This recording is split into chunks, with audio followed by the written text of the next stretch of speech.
결국 이 규정은 사실상 인도인 이민 금지 조치였던 거죠. 대놓고 인도인 금지라고 하면 영국 본국에서 문제가 될 수 있으니까 이런 우회적인 방법을 쓴 거예요. 부동산은 숫자만이 아니라 동네가 스스로를 어떻게 정의해 왔는지 그 정체성이 분위기와 선택을 만듭니다. 안녕하세요 여러분, 리얼터 넬리입니다. 오늘은 사진을 먼저 보고 시작할게요. 여기는 중국일까요? 캐나다일까요? 여기는 인도일까요? 캐나다일까요? 넬리의 시선 한입 브리핑 시작해볼게요.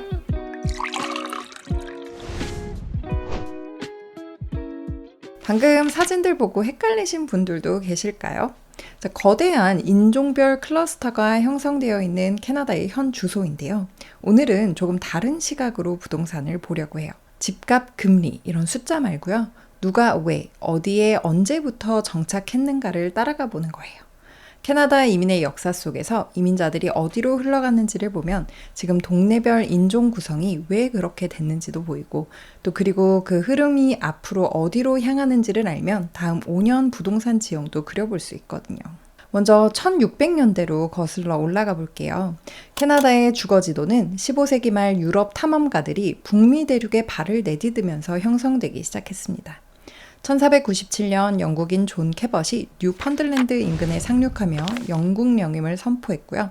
1583년에는 험프리 길버트가 뉴 브런즈윅의 세인트 존스 지역을 점유하면서 영국 식민지의 첫 거점을 마련했습니다. 프랑스는 1604년에는 노바스코샤 지역에, 1608년에는 프랑스 탐험가 사뮤엘 드 샹플랭이 퀘벡의 요새를 세우면서 실질적인 농업 정착을 시작했습니다. 이때 프랑스가 도입한 토지 제도가 있는데 세뇨리얼 시스템이라고 세인트 로렌스 강을 따라서 땅을 좁고 길게 나눠서 모든 농가가 물길에 접근할 수 있게 만든 시스템이었는데요. 400년이 지난 지금도 퀘벡의 독특한 도로와 주거 배치로 남아 있습니다. 그러던 1776년 미국 독립전쟁이 터집니다. 이때 영국 편에 섰던 사람들이 있는데요. 미국에서 배신자 취급을 받게 되면서 4만 명 이상이 목숨을 걸고 북쪽으로 도망쳐요. 이 사람들을 충성파, 영어로 로얄리스트라고 부르는데요. 영국 왕실은 이들에게 충성에 대한 보상을 해줬습니다. 1인당 200에이커, 약 80만 제곱미터의 땅을 무상으로 나눠준 건데요. 이들이 개척한 지역이 지금의 온타리오, 뉴 브런즈윅이에요. 왜 이 옛날 이야기가 중요할까요? 부동산은 숫자만이 아니라 동네가 스스로를 어떻게 정의해 왔는지 그 정체성이 분위기와 선택을 만듭니다. 토론토, 오타와권 일부 지역에서는 로얄리스트의 개척 서사가 지금도 전통이라는 언어로 남아 커뮤니티 성향과 선호 주거 형태에 영향을 주곤 해요. 그래서 이민자 시선으로 매물을 볼 때도 그 동네의 자기 이야기를 알면 가격표 뒤의 정서를 더 정확히 읽을 수 있습니다. 그런데 이 전통의 지도가 캐나다 전체의 기본값은 아니었습니다. 다음은 정부가 아예 사람을 서쪽으로 보내며 지도를 만든 프레어리 이야기로 가볼게요. 19세기 말 캐나다 정부에게 고민이 하나 있었어요. 서부의 땅은 어마어마하게 넓은데 사람이 없는 거예요. 미국이 서부 개척을 끝내가는 상황에서 캐나다는 조바심이 났죠. 그래서 정부가 뭘 했냐면요. 유럽에 가서 대대적인 홍보를 해요. 슬로건이 뭐였냐면 Last Best West, 마지막 남은 최고의 서부. 미국 서부는 이제 끝났다. 하지만 캐나다 서부는 아직 열려있다. 이런 메시지였죠. 타깃은 동유럽 농부들이었어요. 당시 우크라이나, 폴란드 지역은 러시아 제국과 오스트리아, 헝가리 제국의 지배 아래에 있었는데요. 농민들은 땅도 없고 자유도 없고 미래도 불투명했죠. 캐나다 정부가 이들에게 파격적인 제안을 해요. 160에이커, 약 65만 제곱미터의 땅을 단돈 10달러에 주겠다. 조건은 3년 안에 집을 짓고 농사를 시작하기만 하면 된다. 유럽에서 평생 소작농으로 살던 사람들에게 이건 꿈같은 이야기였죠. 1891년부터 1914년까지 약 17만에서 25만 명의 우크라이나, 폴란드, 독일계 농민들이 대서양을 건넜어요. 1894년 알버타에 세워진 에드나스타는 캐나다 최초이자 최대의 우크라이나 블록 정착지예요. 이곳의 비옥한 토지와 풍부한 목재는 정착민들이 전통적인 우크라이나 양식의 집과 헛간을 짓는 데 최적의 조건을 제공했죠. 이 사람들, 고향 부코비나 양식 그대로 집을 짓고 정교의 교회를 세웠어요. 지금도 갈든턴에는 1899년 지어진 성 미카엘 우크라이나 정교회가 남아있는데요. 캐나다에서 가장 오래된 우크라이나 교회입니다. 130년 전 이 역사가 또 캐나다의 현재로 이어집니다. 2022년 러시아가 우크라이나를 침공했죠. 이후 캐나다 정부는 CUAT라는 특별 비자를 만들어서 우크라이나인을 받아들였어요. 약 30만 명이 들어왔는데 이들 상당수가 어디로 갔을까요? 바로 조상들이 정착했던 프레어리 지역, 그리고 BC주의 서리 리치몬드 인근이에요. 이미 우크라이나 교회와 커뮤니티가 있는 곳으로 모이는 거죠. 이건 단순한 역사 이야기가 아니에요. 특정 지역의 렌트 수요와 집값에 영향을 주는 현재 진행형 변수입니다. 그리고 서쪽 끝 메트로 밴쿠버로 오면 이야기가 또 달라집니다. 여긴 철도와 노동, 그리고 규정이 정착 지도를 갈라놓은 곳이거든요. 1858년 BC주에서 금이 발견됐어요. 소문이 퍼지면서 중국 광동성에서 사람들이 건너오기 시작했죠. 이때까지는 큰 문제가 없었어요. 진짜 대규모 유입은 1881년부터인데요. 캐나다 정부가 대륙 횡단 철도, 캐나다 태평양 철도를 짓기로 했거든요. 밴쿠버에서 동부까지 연결하는 거대한 프로젝트였는데요. 문제는 로키 산맥 구간이었어요. 험준한 산악지형에서 터널을 뚫고 선로를 까는 건 목숨을 건 일이었죠. 백인 노동자들은 이 일을 다 기피했어요. 그래서 정부와 철도회사가 눈을 돌린 곳이 중국이었습니다. 약 17,000명의 중국인 노동자가 유입됐죠. 이들은 백인 노동자 임금의 절반도 안 되는 돈을 받으면서 가장 위험한 구간을 맡았어요. 공식 기록만으로도 최소 600명 이상이 사망했고 실제로는 훨씬 많았을 거라고 추정을 합니다. 여기서 중요한 전환점이 와요. 1885년 철도가 완공되고 나니 캐나다 정부의 태도가 갑자기 달라집니다. 이제 철도는 다 지었으니까 중국인이 더 들어올 필요 없다면서 중국인에게만 $50의 인두세, 영어로 헤드택스를 부과를 합니다. 당시 중국인 노동자 2달치 월급이에요. 이걸로도 부족했는지 1903년에는 $500까지 올렸습니다. 이건 당시 집 한 채 살 수 있는 돈이었습니다. 사실상 중국인은 오지 말라는 메시지였죠. 이미 캐나다에 들어와 있던 중국인들은 고향에 있는 가족을 데려올 수가 없었어요. 세금이 너무 비싸니까요. 그래서 남성 혼자 수십 년을 사는 독신 사회가 만들어졌고 부동산을 살 여력도 없으니 도심의 싸고 낡은 건물들에 함께 모여 살게 됐어요. 이게 바로 밴쿠버 차이나타운의 기원입니다. 비슷한 시기에 인도인, 정확히는 펀자브 지역 시크 교도들도 캐나다에 발을 딛기 시작을 합니다. 1897년 퀸 빅토리아 다이아몬드 주빌리 행사가 열렸어요. 영국 여왕직위 60주년 기념 행사였죠. 이때 영국령 인도에서 시크 교도 군인들이 행사 참석차 캐나다를 경유했는데 이들 중 일부가 BC주의 풍요로운 자연과 기회를 보고 정착을 결심해요. 이후 펀자브 출신 이민자들이 조금씩 들어오기 시작을 했는데요. 주로 제재소, 벌목장에서 일을 하기 시작했습니다. 그런데 같은 해 정부가 연속 여정 규정이라는 거를 만들어요. 이게 뭐냐면 출발지에서 캐나다까지 중간에 한 번도 안 멈추고 직항으로 와야만 입국을 허용한다는 건데요. 문제는 당시 인도에서 캐나다까지는 직항 노선이 없었습니다. 무조건 홍콩이나 일본에서 한번 경유를 해야 했는데요. 결국 이 규정은 사실상 인도인 이민 금지 조치였던 거죠. 대놓고 인도인 금지라고 하면 영국 본국에서 문제가 될 수 있으니까 이런 우회적인 방법을 쓴 거예요. 이런 차별적인 악법들도 뚫고 중국과 인도는 캐나다를 차지하기 시작했습니다. 오늘날 밴쿠버 지도를 펼쳐보면 차이나타운, 펀자브 마켓 같은 인종별 클러스터가 뚜렷하게 존재합니다. 이 동네들은 100년 넘는 역사적 뿌리가 있는 커뮤니티라는 거죠. 그래서 상권이 안정적이고 교회나 사원 같은 커뮤니티 인프라가 탄탄해요. 부동산 관점에서 보면 이런 지역은 임대 수요가 꾸준하고 공실 리스크가 낮은 편이에요. 이제는 메트로 밴쿠버 구역별 특징들 한번 살펴볼게요. 차이나타운은 팬더 스트리트를 중심으로 약 10개 블록에 달하는 면적입니다. 1886년 밴쿠버시 출범 당시 정부가 시 외곽의 약 160에이커 땅을 중국인들에게 임대해주면서 초기 정착지가 형성되었는데요. 당시 만연했던 인종차별과 주거격리 정책으로 인해 차이나타운은 외부와 단절된 채 내부에서 모든 생활이 가능한 자생적 공동체로 발전했습니다. 1970에서 80년대까지는 번성했는데 90년대 이후 주거비 상승과 중화권 상권이 리치먼드나 버나비 등으로 분산되면서 차이나타운의 상업적 기능이 크게 줄어들었습니다. 자, 초기에 정착한 중국인들은 여유 있는 자금을 갖고 온 이들이 아니었습니다. 본격적인 차이나머니는 1980년대 후반과 90년대 초반, 1997년 홍콩 반환을 앞둔 불안감으로 홍콩 자본과 인구의 밴쿠버 대이동이 촉발되면서 흘러들어왔습니다. 1994년 한 해에만 16,000명의 홍콩인이 BC주에 정착을 했는데요. 이들은 주로 밴쿠버의 유서 깊은 부촌인 캐리스데일과 셔네시 지역의 부동산을 매입했습니다.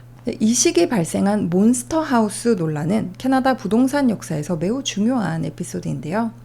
부유한 홍콩 이민자들이 1920에서 30년대에 지어진 작고 오래된 방갈로를 허물고 허용된 용적률을 최대한 활용하면서 거대한 주택을 지었기 때문입니다. 단순히 집이 커서 문제가 된 건 아니었습니다. 홍콩 이민자들은 풍수를 중요하게 생각해서 대지의 나무를 다 베어내고 탁 트인 구조를 선호했고요. 대가족이 모여 살기 위해 모든 방에 욕실이 딸린 구조를 만들었죠. 서구식 전통 미학과 충돌하는 이런 낯선 거대함에 기존 백인 거주자들은 이웃을 점령하고 있다고 반발하며 홍쿠버라는 멸칭까지 생겨날 정도로 인종적 긴장감이 높았던 시기였습니다. 리치먼드는 1990년대 이후 전 세계적으로 가장 독특한 아시아계 교외 지역으로 변모했는데요. 2021년 센서스 데이터에 따르면 리치먼드는 비주얼 마이너리티의 인구가 80%에 달합니다. 그 중에서도 중국계가 반 이상을 차지하면서 북미 전체를 통틀어 중국계 인구 밀도가 가장 높은 도시 중 하나로 꼽히는데요. 리치몬드 중심부와 서쪽의 고급 주택가는 홍콩과 대만 출신 이민자들이 선호하며 이들은 이 지역을 단순한 거주지를 넘어 거대한 아시아식 상업 생태계로 구축했습니다. 중국어 전용 간판 논란은 이곳의 인구 통계학적 변화가 얼마나 급격했는지를 보여주는 사례죠. 메인 스트리트와 49번가 일대, 1970년대부터 펀자브 출신 인도인들이 상권을 형성한 곳입니다. 이 동네에 북미 최초로 펀자브어 거리 표지판이 설치됐는데요. 영어 아래에 펀자비어가 병기되어 있죠.